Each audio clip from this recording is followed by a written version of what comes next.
Maître Jean-Baptiste Politano et Maître Catherine Taylor-Salus, bonsoir. Vous êtes tous deux Bonsoir. Bonsoir. avocats donc au barreau de Toulon. Euh, une question, que vous inspire la réforme du divorce? Mais avant toute chose, Maître Taylor-Salus, vous qui comptabilisez plus de 32 ans de barre et qui, aux dernières nouvelles, vient de prendre sa retraite, l'heureuse retraitée, vous pourriez peut-être nous dire, en quelques phrases, de ce que vous avez connu, de l'évolution en fait des procédures, de cette procédure de divorce au fil des années. Oui, alors je confirme que la retraite, c'est une période extrêmement intéressante. J'ai connu, moi, le divorce, une période où le divorce était terrible, c'est-à-dire qu'on recevait des clients qui voulaient divorcer et on leur disait, Madame, Monsieur, vous ne pouvez pas divorcer si vous ne démontrez pas une faute à l'encontre de votre époux. Est-ce qu'il est violent? Est-ce qu'il est dispendieux? Est-ce qu'il est injurieux? Et quand les gens avaient, j'allais dire par malheur pour eux, un époux ou une épouse qui n'avait pas vraiment de défaut, mais avec laquelle ou lequel ils ne s'entendaient plus, eh bien, on ne pouvait pas les divorcer. Ça, c'était le début de mon exercice professionnel à partir de 1997.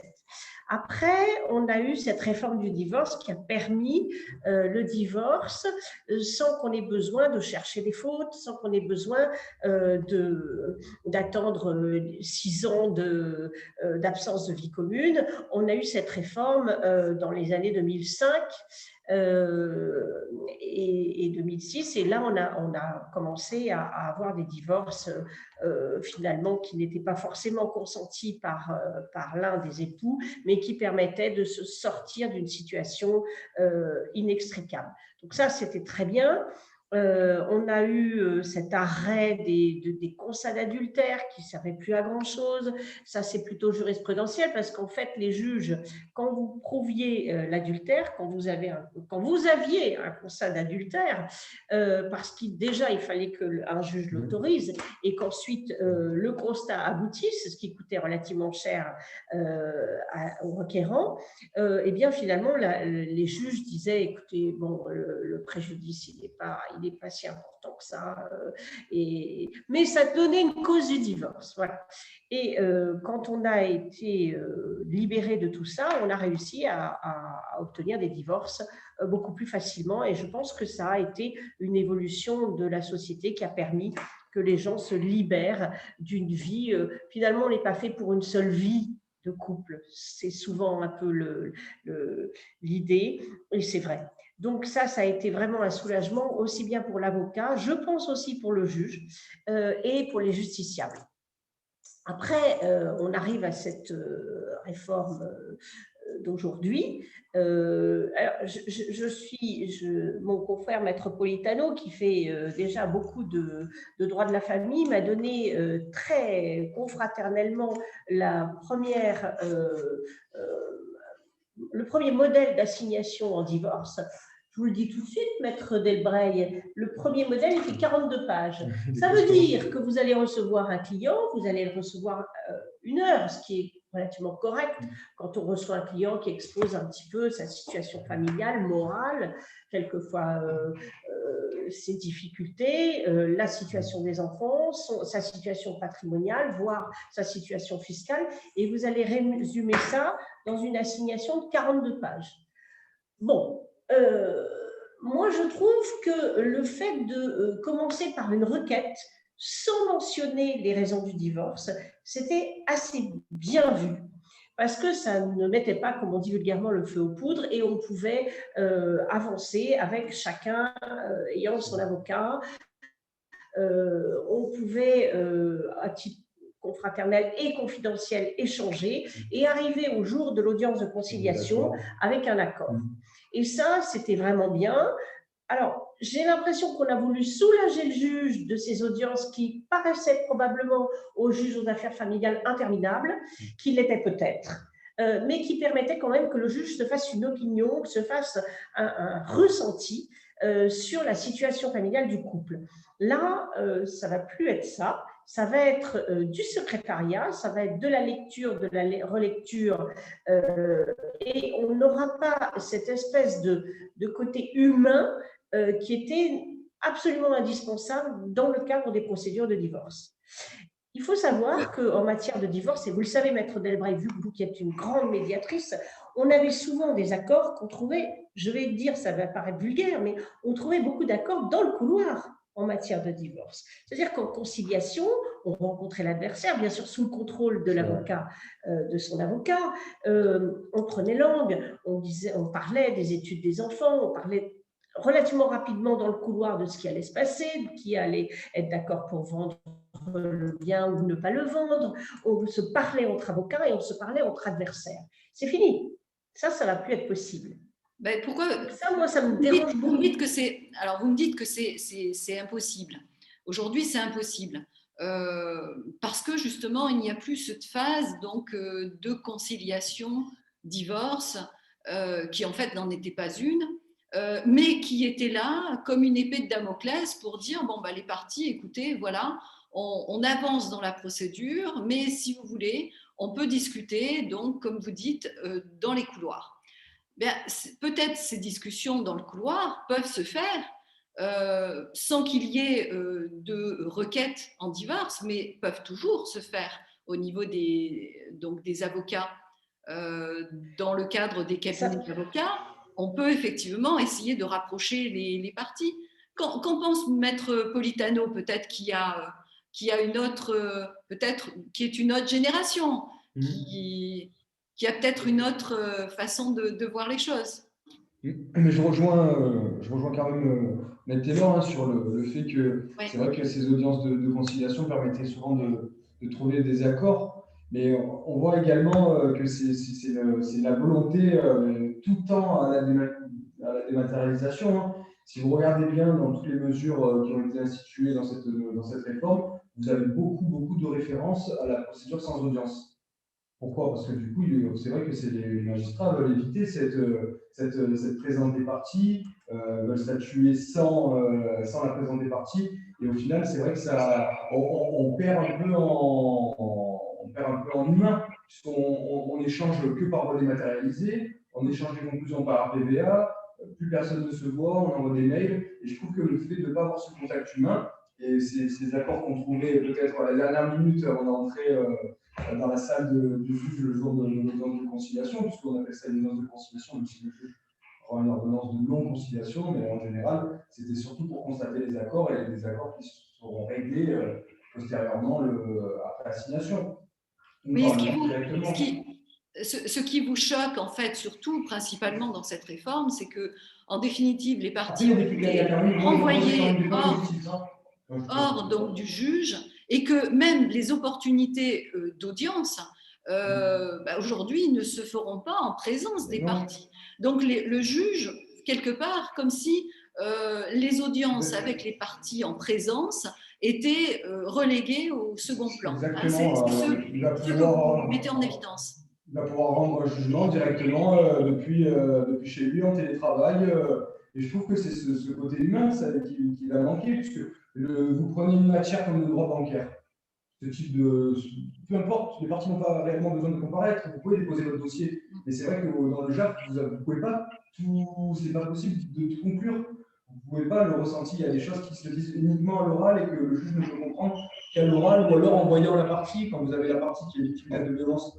C'est peut-être pas le sujet, mais en tout de divorce et qui a un mal-être, ce mal-être, il va être ressenti peut-être plus facilement par le juge. C'est comme, je peux vous donner un exemple, j'ai récupéré pas mal de dossiers de Maître Taylor, et c'est vrai que lorsque vous ne rencontrez pas les clients, vous ne percevez pas le dossier comme vous le percevez quand vous avez rencontré le client. C'est-à-dire que moi, j'ai vu une différence de travail dans mon dossier de divorce une fois que j'ai rencontré la personne, que vous avez senti sa détresse, que vous êtes imprégné un peu de son... Et c'est comme ça que je trouve que vous êtes efficace. Si vous êtes à distance, que vous servez juste de ces mails, vous n'avez pas mis un visage sur le nom de la personne, sur le client, sur comment est cette personne, est-ce qu'elle est complètement désemparée, est-ce que le divorce, justement, au contraire, lui a permis de passer l'étape. C'est des choses que vous avez du mal à percevoir, je trouve, de façon par mail ou par téléphone. Déjà, vous avez quand même le contact. Et je veux dire, le contact humain, le contact corporel, la façon de discuter, c'est vrai que c'est quelque chose qu'on retrouvait dans le jour de l'audience de conciliation. Hein. Alors, ce que vous dites, en fait, c'est que toute la partie où le juge pouvait reconnaître le bien fondé des réclamations et les intérêts légitimes des parties, eh bien là, toute cette partie est donc occultée, alors que les parties ont besoin d'être reconnues dans leur légitimité de point de vue, elles ont besoin d'être entendues, elles ont besoin d'être entendues aussi dans leurs souffrances, dans leurs émotions. Mais peut-être à ce moment-là, donc c'est un tiers. C'est à nous d'intervenir. C'est sur ça, bien sûr. C'est un tiers, le juge est un tiers. Donc, et c'est pour ça, moi je trouve que les parties avaient aussi besoin de solennité. Alors, on avait perdu un peu en solennité, si je peux m'exprimer et donner un petit coup envoyer une petite pierre dans le jardin des juges, c'est qu'à une époque, on était reçu, le juge était habillé, oui. Dans un bureau qui était relativement solennel. C'était souvent une bibliothèque, etc. Les gens avaient un petit peu peur avant de rentrer chez le juge. Il y avait un appariteur qui les introduisait. Et j'ai vu des juges taper sur la table. J'ai vu des juges dire à des justiciables, « Monsieur, vous avez 30 ans, vous me paraissez en très bonne santé, vous me dites que vous n'avez pas travaillé depuis un certain temps, la saison d'été s'ouvre, vous allez être serveur ou vous allez travailler sur les plages, mais vous allez payer une pension alimentaire à votre enfant qui a 3 ans. » Et finalement, ça remettait un peu les choses en place. Le juge faisait un peu office presque de pater familiae en disant, bon, maintenant, il faut travailler, il faut payer cette pension alimentaire parce que moi, je vais surveiller votre dossier, monsieur. Et on sentait des gens qui étaient un peu immatures, qui ressortaient un peu cadrés en disant, bah, le juge m'a dit qu'il fallait que je trouve un travail. C'est ce que vous avez toujours en correctionnel? Oui, voilà. C'est exactement. Et c'est vrai que c'est guinguette un peu. Voilà, et un peu la même chose auprès d'une mère en disant, madame, maintenant vous avez un père qui est responsable, qui est à côté de vous, il faut confier votre enfant. Ça suffit maintenant. Il n'a pas vu son enfant depuis 8 mois, le temps de la requête et de l'audience. Maintenant, je vais rendre une ordonnance, vous allez confier votre enfant. Et la mère sortait en disant, mais maintenant, il faut que je le fasse. J'ai eu finalement pas une pré-décision, mais l'annonce de mes droits et de mes obligations de façon solennelle. Et c'est un juge qui me l'a dit, et je vais le faire. Alors que là, c'est terminé. On n'aura pas cette espèce de solennité. Et peut-être de justice dite d'autorité. Parce que quelque part, les exemples que vous me donnez, c'est en définitive une justice qui est là pour asseoir une certaine morale, des choses qui se font, qui ne se font pas. Oui. C'est une justice dite d'autorité. Et donc ça, c'est vrai que peut-être on ne l'aurait pas. Mais peut-être aussi que les parties, si on leur donne la possibilité de prendre la décision elle-même, de se responsabiliser elle-même, à travers peut-être notre procédé, qui est la médiation, menée par des professionnels outillés, peut-être quelque part, au lieu d'agir sous l'égide d'une autorité, peut-être ça serait bien que ces parties soient accompagnées pour prendre ce qui est le plus adapté pour eux en solution et des choix de solutions qu'ils adapteraient pour eux. Mais maître Delbrel, ça va mettre un temps fou. Peut-être, ou peut-être pas. Le divorce, je trouve que les gens, toujours une des deux parties, quand la voie du consentement mutuel n'est pas choisie, ce qui est rarement le cas. Maintenant, je vois de plus en plus d'actes d'avocats, un consentement mutuel, et les parties arrivent directement au cabinet en ayant trouvé déjà un accord préalable, hein, ou alors on trouve un accord avec le confrère. Oui. Et c'est vrai qu'il y a cette haine, cette rancœur qui, je trouve, la médiation est beaucoup plus difficile à mettre en place que lorsque vous avez un problème de voisinage. Je veux dire, ça fait 20 ans que vous êtes, ou 15 ans que vous êtes ensemble, monsieur ou madame vous a trahi, vous a trompé. C'est vrai que la place de la négociation dans ce litige, elle est faible. Elle est vraiment faible. C'est vrai qu'il faut faire comprendre à la personne en face qu'on va trouver une entente avec le mari qui qui a tout saccagé, qui a mis à mal sa vie. Enfin, moi, personnellement, j'ai un essai, hein, c'est au maximum. C'est vrai que lorsqu'on se met d'accord, c'est toujours pour nous mieux, pour les parties également, puisqu'on gagne dans les délais des mois et des mois. Oui, mais Maître comme vous dites pour vous, parce qu'effectivement, c'est un soulagement aussi de trouver des parties qui s'entendent, parce que pour vous, c'est finalement transformer des divorces en consentement mutuel et d'arriver enfin à résoudre les conflits à quelque niveau que ce soit. Et surtout, donc peut-être limiter aussi le contentieux après divorce, qui fait que d'une façon récurrente, le dossier revient donc à votre bureau. Alors c'est peut-être bien en termes d'honoraires, mais à côté de ça, c'est pas satisfaisant lorsque la personne vient en l'espace de 2 ans, elle vous a saisi 3 ou 4 fois parce que d'une façon récurrente, il y a une problématique et c'est toujours la même émotionnelle qui vient. Peut-être le médiateur, en ayant purgé peut-être les relations. Alors, vous me dites peut-être parce que cela, vous n'avez pas eu d'expérience peut-être de médiation qui soit satisfaisante ou peut-être d'expérience de médiation tout court.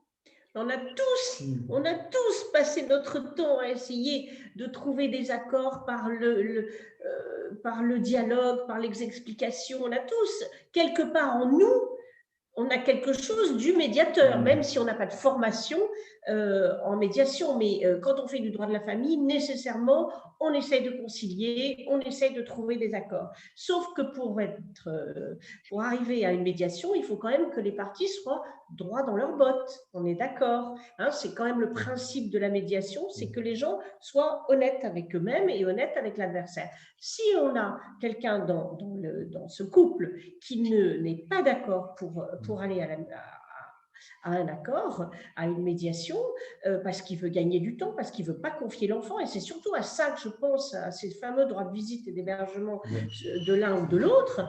Et bien là, il va gagner un temps fou avec cette procédure et avec l'absence d'audience de conciliation. Et c'est ça qui m'inquiète, parce que le lien familial, le lien d'attachement va se déliter. Et c'est lui qui est très important.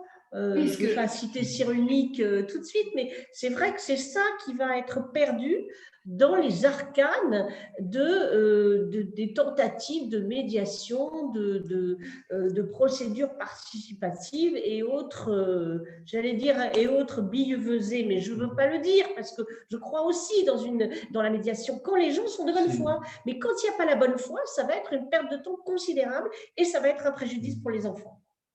Donc, en fait, si on résume, vous n'êtes pas satisfait de cette réforme parce que d'une part, au niveau donc, des juges,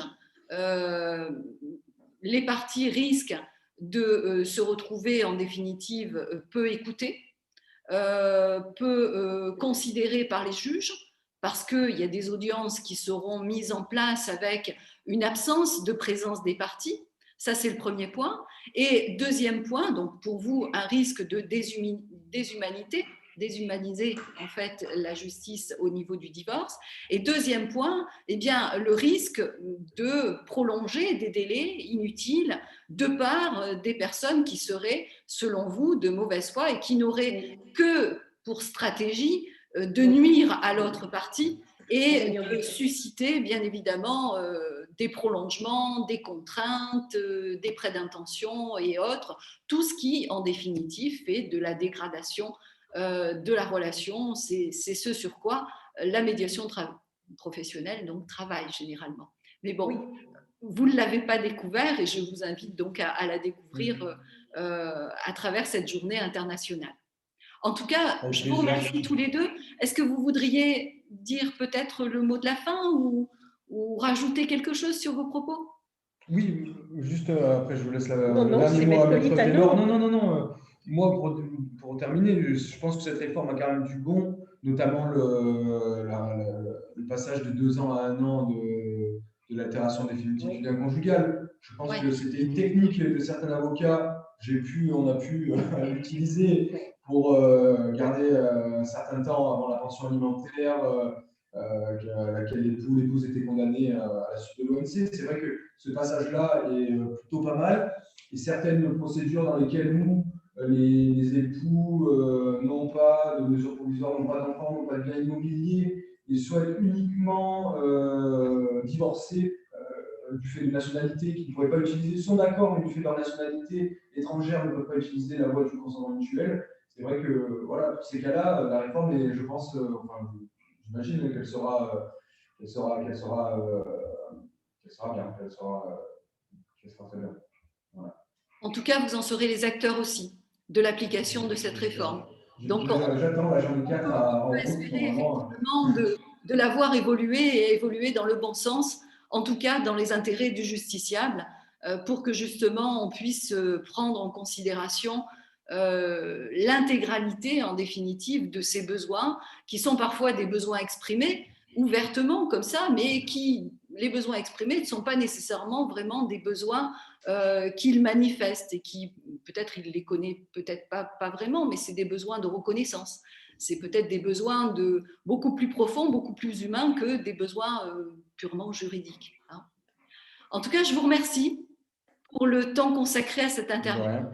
Et donc peut-être Maître Politano, donc à tout à l'heure pour le 12h30, qui est donc la table ronde de cette journée internationale. Hein. Avec plaisir. Ou Maître Taylor-Salus, vous serez peut-être présente. Moi, j'observerai avec intérêt. Hein. Ce que je souhaite à Maître Politano et à tous mes confrères encore en activité, c'est d'avoir des clients de bonne foi pour leur permettre d'aller à toutes ces procédures de conciliation, médiation, procédures participatives, parce que nécessairement au départ, il faut qu'il y ait de la bonne foi qui préside à toutes ces circonvolutions avant jugement de divorce. Merci beaucoup. Merci à vous deux. Au revoir.